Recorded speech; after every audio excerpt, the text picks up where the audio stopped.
Azim Indonesia, jayalah Indonesia.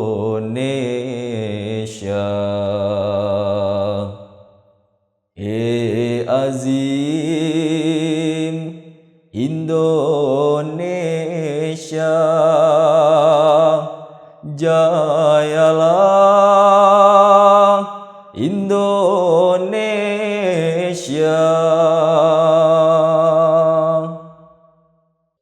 Assalamualaikum warahmatullahi wabarakatuh. Pemirsa dimanapun Anda berada, berjumpa kembali bersama kami dalam program kajian di channel Tasyakur 100 Tahun Online.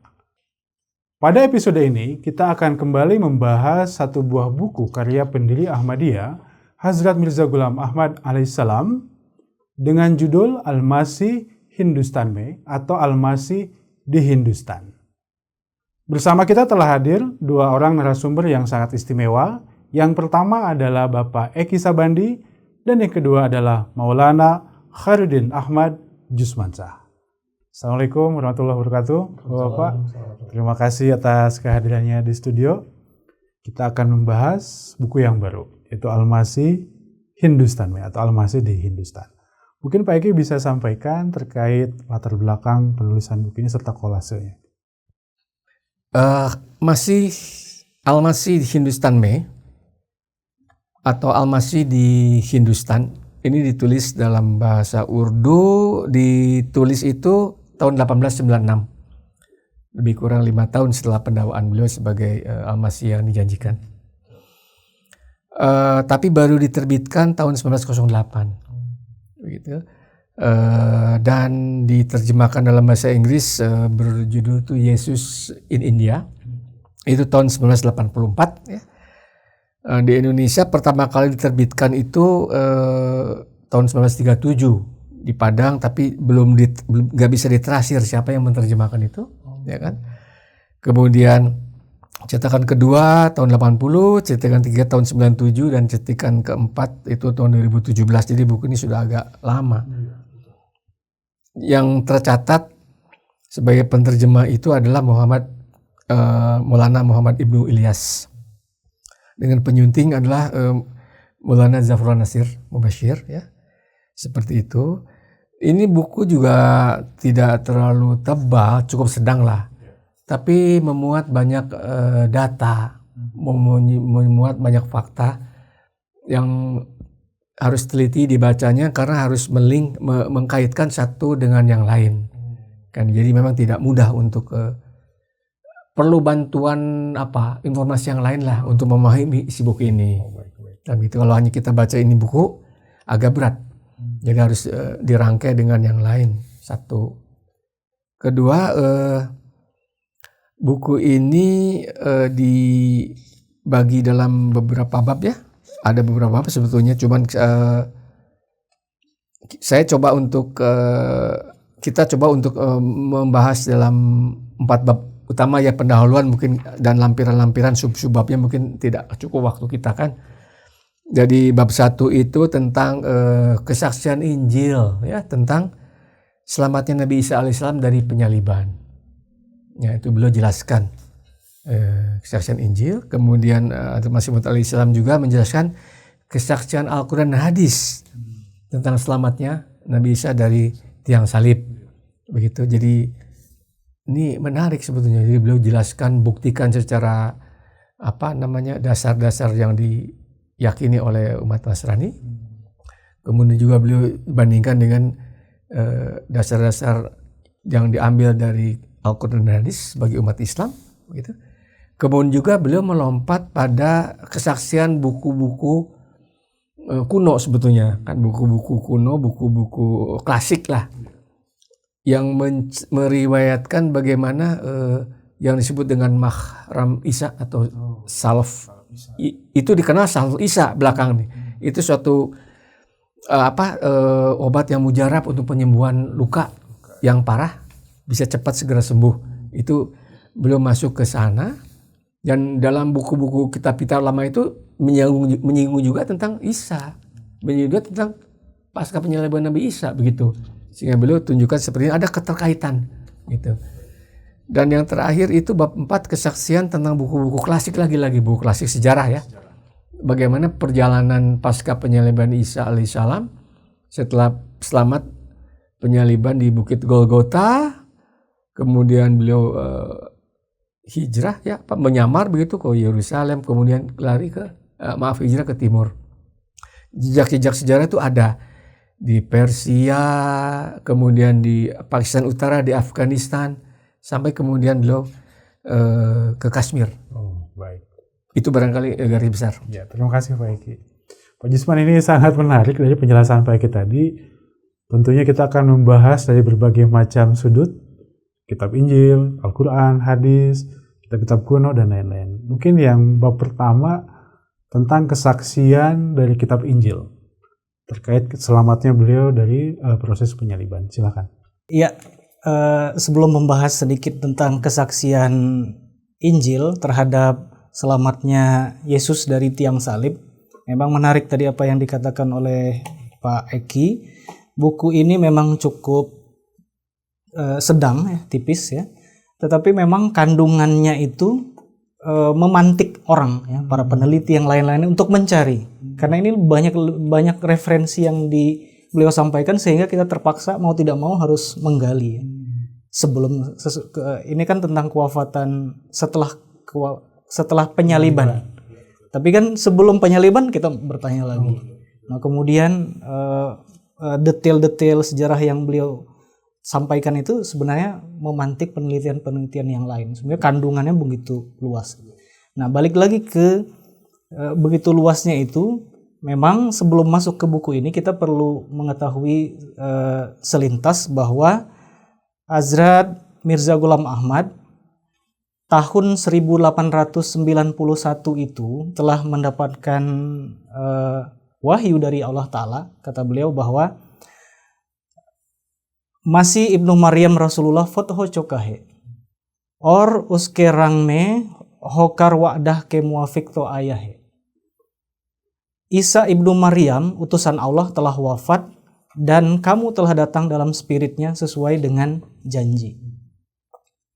Jadi kan kita bertanya, ini buku tentang pasca penyaliban, tetapi yang sebelumnya sebenarnya sudah ditekankan oleh beliau dan sudah banyak dikaji di buku-buku lain. Nah ini sebenarnya sudah menggemparkan orang-orang Islam dan orang Kristen tentunya ya, tentang kewafatan Yesus atau Nabi Isa ini. Dan beliau lebih hujamkan lagi dengan ini, pembuktian. Beliau wafat, kemudian sebelum selamat dari salib dan wafat, nah perjalanan wafatnya itu seperti apa? Nah inilah buku yang beliau sampaikan tersebut. Nah jadi kembali yang tadi pertanyaan ya Pak Gumai tentang garis-garis kesaksian dari Injil mengenai selamatnya Yesus ya. Jadi memang di sini banyak beberapa kutipan yang beliau sampaikan, tapi akan saya sampaikan secara garis besar ya. Salah satunya Masih Maud sampaikan dalam Matius 12:40 tentang persamaan Nabi Isa dengan Nabi Yunus, yang mana Nabi Yunus berada di 3 hari 3 malam di dalam perut ikan. Demikian pula anak manusia yaitu Isa ini akan berada 3 hari 3 malam di dalam perut bumi. Nah, sisi persamaan ini harusnya sama kan. Nah, kalau menurut orang Kristen, kan orang Kristen dan Islam itu sama-sama meyakini Nabi Isa atau Yesus diangkat ke langit kan. Tetapi kalau versi Kristen, Nabi Isa itu wafat, kemudian naik, yang kemudian dianggap menjadi Tuhan. Kalau Islam kan tidak wafat kan, tidak disalib, tidak dibunuh, tetapi diangkat ke langit dan akan turun. Nah, di sini kalau seandainya menurut Kristen Yesus itu wafat, di mana letak persamaan dengan Nabi Yunus kan?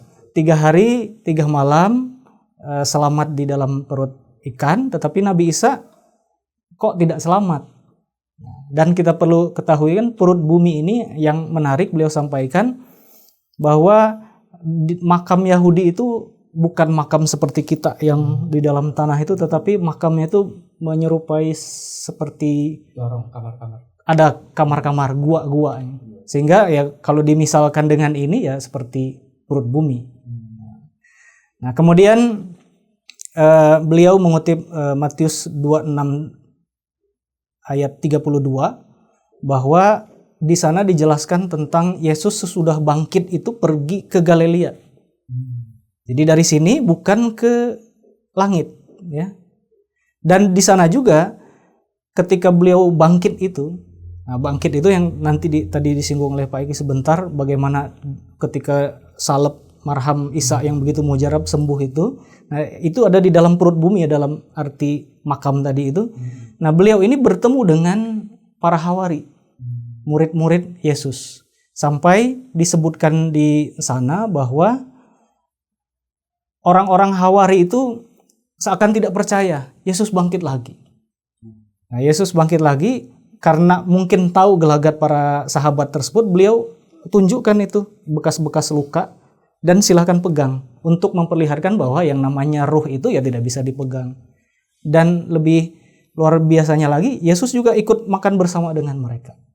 Nah, dari situ kita bisa melihat bahwa hal tersebut itu membuktikan bahwa Yesus selamat di tiang salib dan kesaksian-kesaksian yang lain. Baik, terima kasih Pak Jusman, sangat menarik. Ini sebuah kajian mungkin yang baru untuk beberapa kalangan karena mengambil referensi dari Alkitab, ya. Sangat menarik, terima kasih. Mungkin Pak Eki ingin menambahkan, silahkan. Yang menarik dari penjelasan Hadrat Masih Maud alaihissalam, pertama beliau alaihissalam memberikan data atau fakta yang tertulis dalam 4 Injil, ya, Matius, Markus, Lukas, Yohanes, tentang proses penyaliban. Nah, itu menunjukkan bahwa memang ada penyaliban itu, kan gitu. Kemudian juga diurai lebih jauh pasca penyaliban, kan begitu. Jadi penyaliban Yesus ini terjadi pada hari Jumat siang, gitu. Dan beliau di tiang salib hanya sekitar 3 jam, itu menurut Injil, ya. Saya hanya lebih menjelaskan lagi. Kemudian karena masuk ke hari Sabat itu, katakanlah maghrib, ya. Kan kita itu bulan perhitungan bulan berdasarkan peredaran bulan, kan. Pergantian hari itu kan masuk di maghrib, kan. Nah, begitu sebelum itu masuk Sabat, maka menurut hukum Taurat tidak ada boleh orang yang tergantung di salib. Jadi buru-buru diturunkan. Dan pada saat penyaliban itu ada 3 orang. Ya, salah satu di antaranya adalah Nabi Isa sendiri. Ya kan, salib yang 2 orang ini dipatahkan kakinya sehingga keluar itu sumsum atau salbu, ya kan, solbu, begitu, sumsum kan ada kata itu, salib, kan. Nah, sedangkan Nabi Isa itu tidak dipatahkan kakinya, begitu. Beliau kemudian masuk ke mana? Dimasukkan ke kuburan, ya kan, dalam bentuk lorong dan ada kamar-kamarnya itu, ya. Jumat beliau masuk, Sabtu, Minggu. Nah, 3 hari inilah yang di perut bumi ini. Ketika Minggu, kemudian beliau secara mukjizat tentunya memperoleh kesembuhan. Tentu di situ ada proses penyembuhan dengan pakai salaf Isa, ya, yang dibawakan oleh para murid beliau atau simpatisan beliau, ya, yang tergabung dalam majelis Essence, begitu, ya kan. Dan Minggu itulah ketika Maria Magdalena datang ke kubur, dilihat pintu kubur sudah terbuka dan tidak ada wujud Isa Al-Masih, begitu. Nah, ini di sini dijelaskan bahwa beliau setelah penyaliban itu pergi ke Galilea, bertemu dengan para muridnya takut, ini hantu katanya. Beliau tunjukkan luka bekas penyaliban. Ya, terus kemudian ayo makan, sama-sama makan ikan, mana bisa itu hantu makan ikan, kan begitu. Dan kemudian beliau terus mengembara atau berhijrah ke daerah timur, ya, sampai perjalanan 80 tahun itu sampai di Kashmir. Maka disebut judulnya itulah Al-Masih Hindustan Me, gitu. Itu barangkali secara garis besar dalam bab 1 ini. Baik. Terkait bab 2, Pak, di mana terdapat kesaksian dari Al-Quran dan hadis, mungkin bisa disampaikan. Iya, setelah menjelaskan, sebetulnya ini kan panjang ya, yang dijelaskan di bab 1 juga sebenarnya kan panjang sekali, cuma intinya kan seperti itu ya. Dalam bab 2 juga beliau menjelaskan kesaksian Quran dan hadis ya. Beliau jelaskan bahwa dalam surat An-Nisa ayat 198 itu ya, wama qataluhu wama sholabuhu walaki syubihalahum ya, bahwa mereka tidak membunuhnya, mereka ya, dan mereka tidak. Itu di sini karena ini ayat sebelumnya menyangkut tentang Yahudi ya. Jadi mereka ini menyebut tentang Yahudi. Jadi Yahudi itu, kaum Yahudi tidak membunuh Nabi Isa, kan begitu. Wama sholabuhu, dan juga tidak menyalibnya. Walakin syubihalahum, mereka ada satu keraguan bagi mereka. Ya kan, bagi hum di sini pada umat Yahudi. Jadi yang meragukan itu, yang ada timbul keraguan itu adalah umat Yahudi sendiri. Sedangkan ada kata hu ya, sholabuhu, qataluhu, sholabuhu langsung ke syubihalahum ya. Ini saya jelaskan sedikit ya. Jadi kalau mereka tidak membunuh Isa, ya bagaimana dengan sholabuhum? Dengan sholabuhu, kan begitu. Nah, ini makna sholabuhu itu apa? Diartikan bahwa tidak menyalibnya. Sholabuhu itu ada dua faktor ya. Menaikkan ke tiang salib, kedua menurunkannya kemudian menghancurkan kakinya biar keluar sumsum. Nah, Nabi Isa yang proses kedua ini tidak dipotong, tidak pukul-pukul kakinya tuh. Nah, ini yang dimaknai dengan wama sholabuhu. Tapi beliau dinaikkan ke tiang salib, iya. Dan kemudian dia diselamatkan oleh Allah Ta'ala, iya. Itu di satu ya. Kemudian yang kedua bahwa dalam surat Al-Imran ayat 46 juga dikatakan, Allah Ta'ala berfirman ya, saya tebakkan terjemahan saja. Di dunia ini juga Nabi Isa alaihissalam dalam masa hidup beliau akan memperoleh kemuliaan. Yakni kehormatan, martabat, keagungan dan kebesaran di pandangan orang-orang yang banyak. Demikian juga di akhirat. Ya, jadi Allah Ta'ala sudah mentakdirkan bahwa tidak kemudian di akhirat saja nanti, tapi di dunia ini juga sama gitu. Ya, kemuliaan ini diberikan oleh Allah Ta'ala kepada Nabi Isa alaihissalam. Begitu ya, ini yang beliau jelaskan. Kemudian juga dikatakan yang ketiga dalam surat Al-Imran juga ayat 56 ya, dikatakan bahwa wahai Isa, aku akan membebaskan engkau dari tuduhan-tuduhan itu, dan aku akan membuktikan kesucian engkau, dan aku akan menjauhkan celaan-celaan yang dilontarkan oleh orang-orang Yahudi serta Nasrani terhadap engkau. Nah, di sini yang disebut tuduhan ini, boleh saya jelaskan sedikit ya. Kaum Yahudi mengatakan bahwa Nabi Isa kan gak punya bapak, naudzubillah min dzalik, anak haram, kan begitu. Jadi Allah Ta'ala menjamin akan dibebaskan dari tuduhan-tuduhan itu. Ya, kemudian juga bahwa akan dibuktikan kesucian Nabi Isa. Ya. Adapun terhadap celaan atau orang-orang Nasrani yang terlalu berlebihan mempertuhankan Nabi Isa, maka Allah Ta'ala sini akan membersihkan hal seperti itu. Itu yang dijelaskan oleh Masih Maud al-Islam juga. Kemudian juga beliau mengutip tentang usia Nabi Isa, ya kan, 100 dalam buku ini disebut 125 tahun, tapi dalam hadisnya 120 tahun. Mungkin ini ada perbedaan apakah ada mistypo atau bagaimana, saya nggak paham, tapi seperti itu adanya, bahwa hadisnya itu juga ada. Kemudian juga ada beberapa kitab-kitab hadis yang memerintahkan kepada Isa untuk senantiasa berpindah-pindah. Contoh misalkan demikian, dalam yang diriwayatkan oleh Abu Hurairah dikutip dalam Kanzul Umal ya, yakni Allah Ta'ala mewahyukan kepada Nabi Isa alaihissalam, wahai Isa, berpindah-pindahlah engkau dari satu tempat ke tempat yang lain. Yakni pergilah dari satu negeri ke negeri yang lain, supaya jangan ada yang mengenali engkau lalu menyiksamu. Kemudian juga disebutkan juga bahwa Nabi Isa senantiasa mengembara dari satu negeri yang lain ya. Ya, jadi dalam perjalanannya itu yang saya katakan tadi, mulai dari Palestina ke Persia, ke Pakistan Utara, ke Afghanistan sampai ke Hindustan. Itu semua dibuktikan dalam bab berikutnya tentang bukti-bukti sejarah. Baik, terima kasih Pak penjelasannya. Pak Jusman, terkait pembahasan di bab ketiga, kesaksian dari kitab kuno, dalam hal ini dari para ahli kedokteran masa lalu, apa di dalamnya dibahas seperti apa? Ya, di bab ini tentang kesaksian buku para ahli kesehatan memang disebutkan tentang resep marham Isa.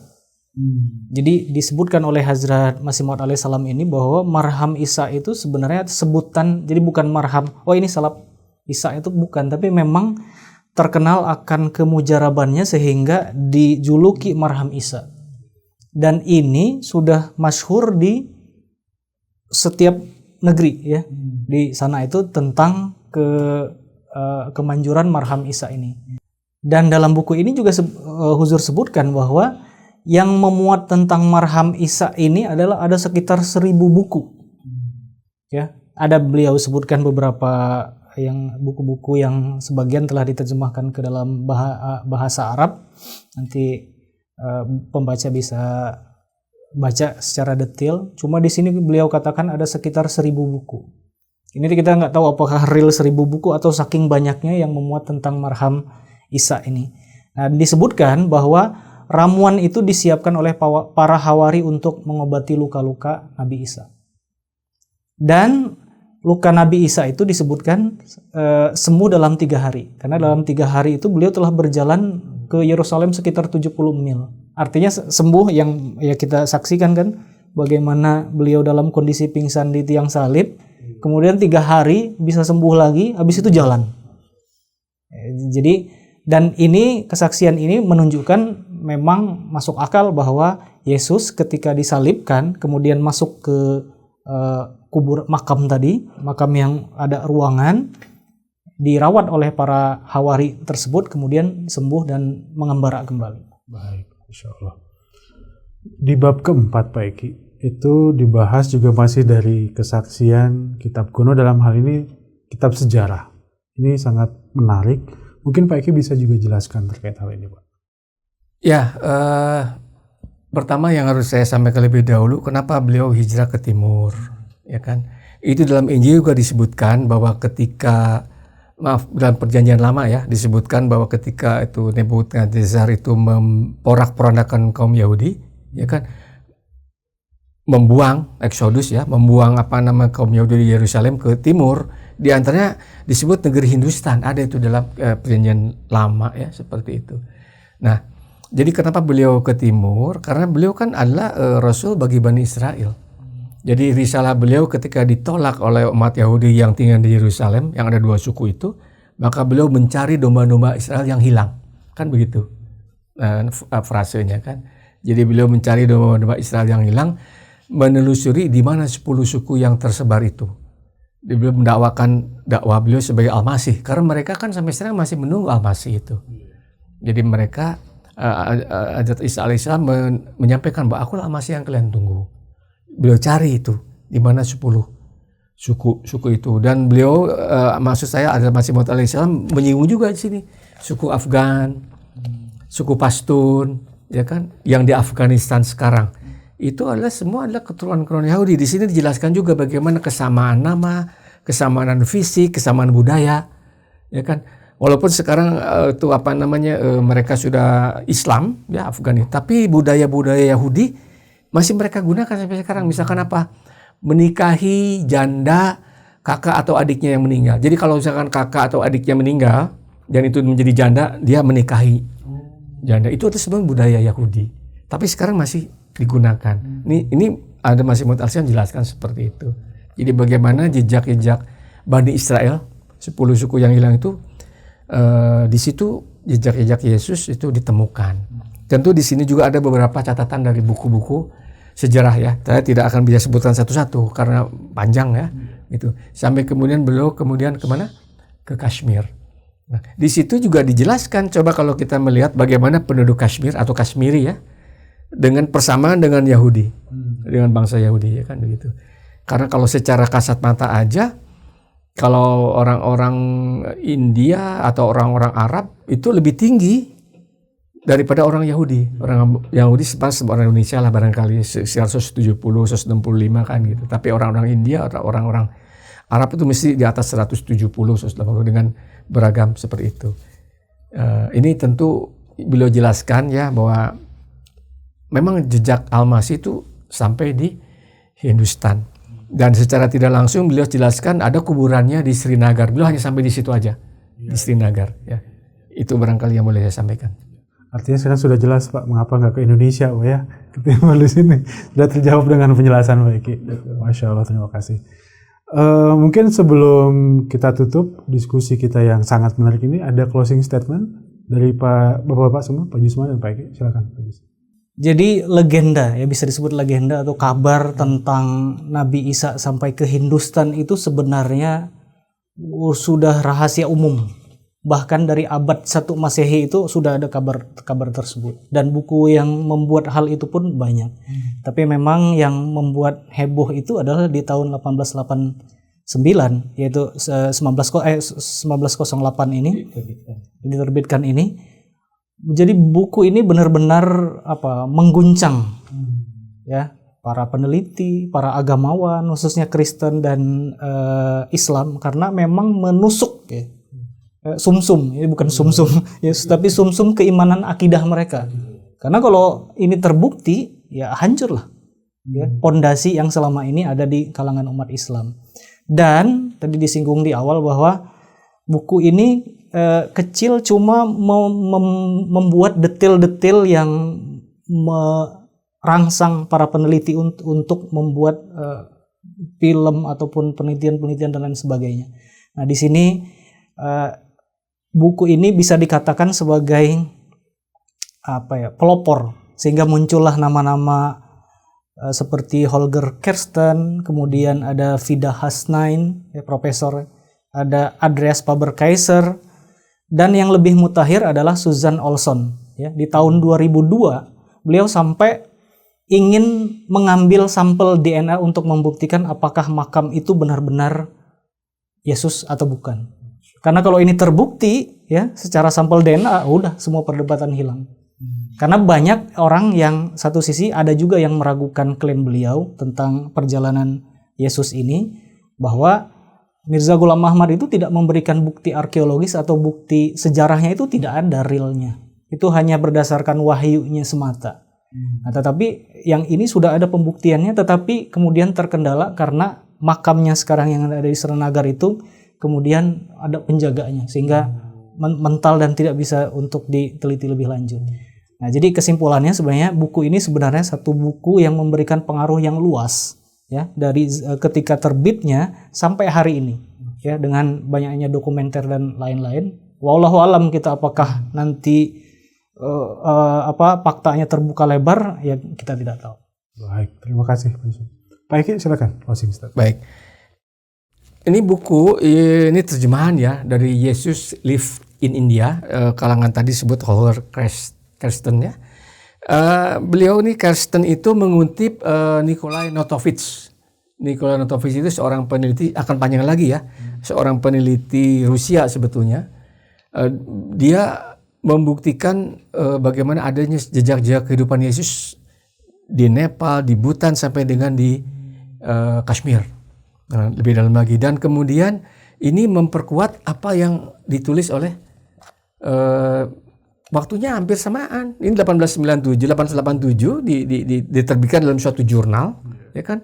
Sedangkan di sini ada Masih Maud alaihissalam menulis 1896 kan gitu. Sementara di situ ada lagi satu buku ya, Yesus Died in Kashmir begitu. Ini oleh Faber-Kaiser tadi disebut. Dan dalam buku ini malah Faber-Kaiser itu berterima kasih pada Masih Maud alaihissalam. Beliau katakan karena tesis beliau itulah maka dia meneliti dan membuat buku ini, sehingga beliau dikatakan bahwa Yesus wafat di Kashmir.